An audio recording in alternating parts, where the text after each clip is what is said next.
that I think that we might have AI smarter than any single human at anything as soon as next year. Wow. It's going to feel like it is sentient by the end of the year. SpaceX will demonstrate full reusability next year, catching both the booster and the ship, and being able to deliver. Elon Musk gives a lot of interviews. He almost never gives dates. In this one, he gave 6. Next year, end of the year, real deadlines said out loud in front of an audience. That was the 10th of September 2025, which means next year is now. So we pulled every dated promise out of that tape and checked it against today. 6 deadlines, 1 scoreboard. The room was the All-In Summit in Los Angeles. 45 minutes on stage, 4 hosts who have known him for years, nobody trying to trap him. 6 things got a date attached. Let us go one at a time. Start with the biggest one. He was asked how much further raw compute can push a model. 10x more compute will double the intelligence. Maybe that might be a rough rule of thumb. But that still means that you go from 100 IQ to 200 IQ. Still pretty big deal. 10 times the hardware for 2 times the mind. Most people would hear that and call it a ceiling. Musk heard it and called it a schedule. 2 sentences later came the line that made every headline. AI smarter than any single human at anything as soon as next year. The vehicle for that claim was Grok 5. Musk later said it had a real shot at being artificial general intelligence and that he had never felt that about anything before. So where is it? Grok 5 was pointed at the first quarter of this year. That window closed with nothing in it. It moved to a beta in May or June. That window closed too. It is now August. XAE has kept shipping smaller updates, but the model that was supposed to beat every human alive is not out. In fairness, he said might. He did not say will, but the deadline was the deadline, and the deadline is here. Promise 2 had the shortest fuse. Tesla's next self-driving release would make your car feel sentient by the end of the year. That release was Full Self-Driving 14, and it started rolling out in October, so the software arrived.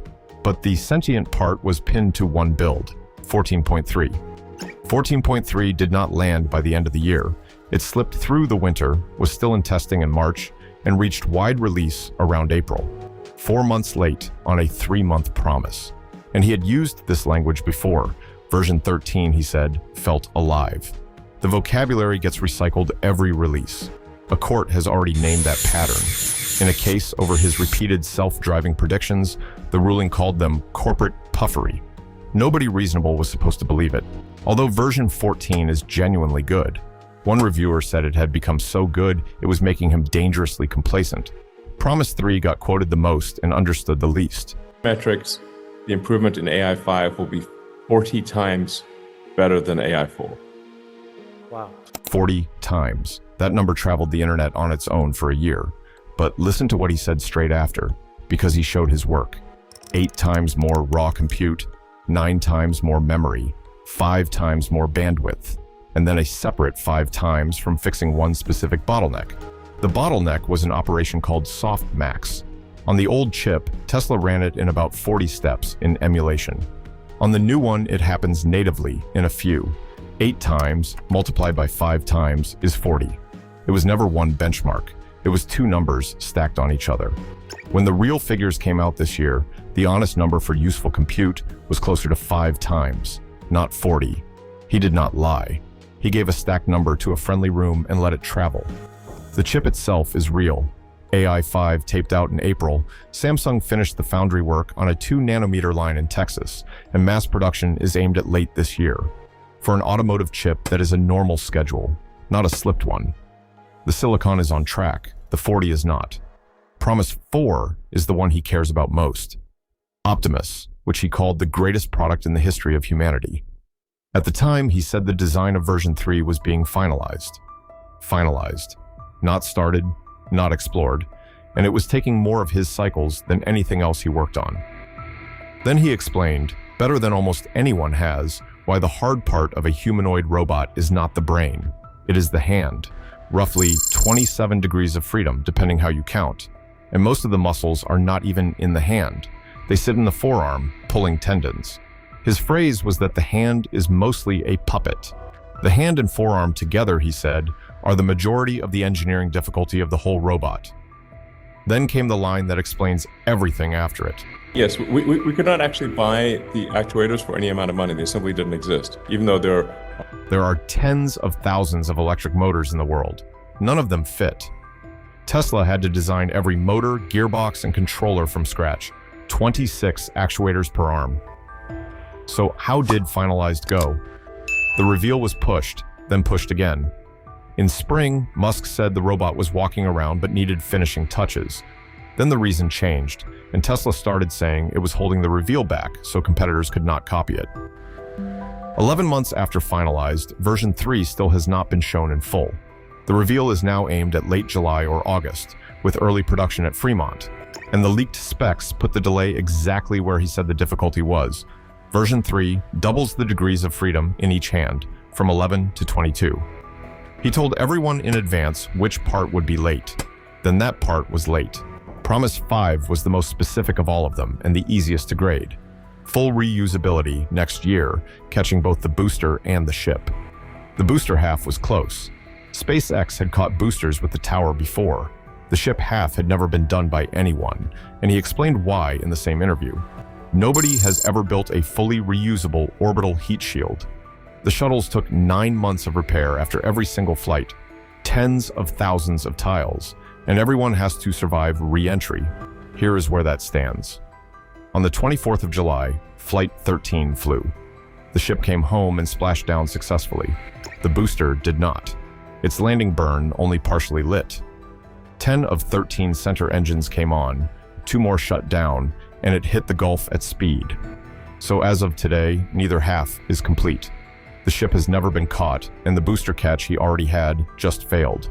Flight 14 was cleared at the end of July, carrying the first ever attempt to catch a Starship upper stage. If it works, he lands the Promise months late. If not, the clock keeps running.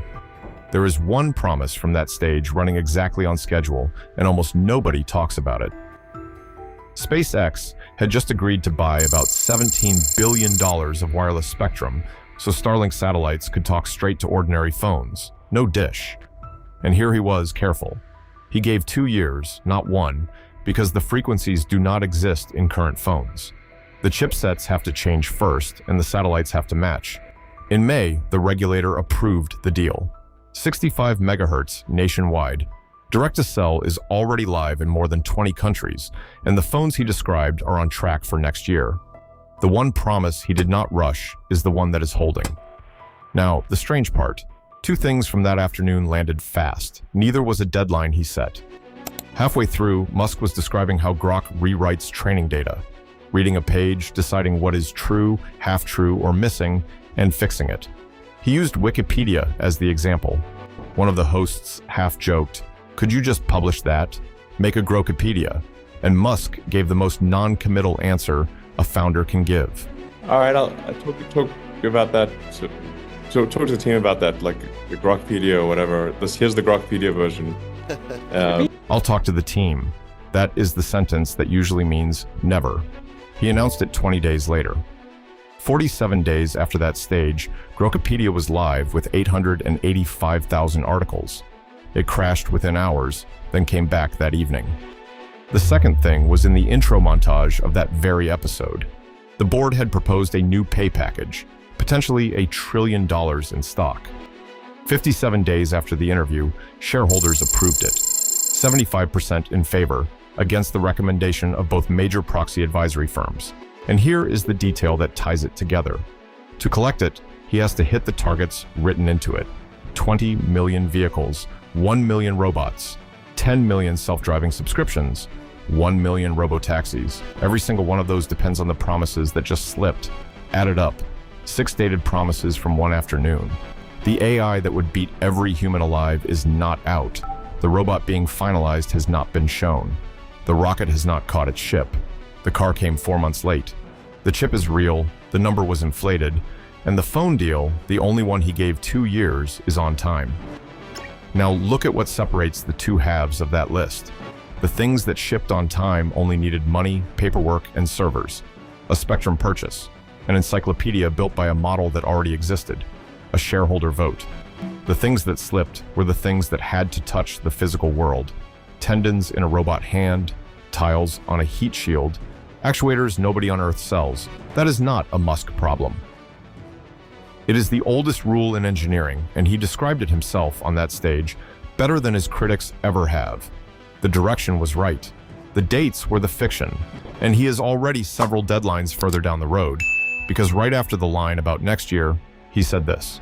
Within say 2030, probably AI is smarter than the sum of all humans.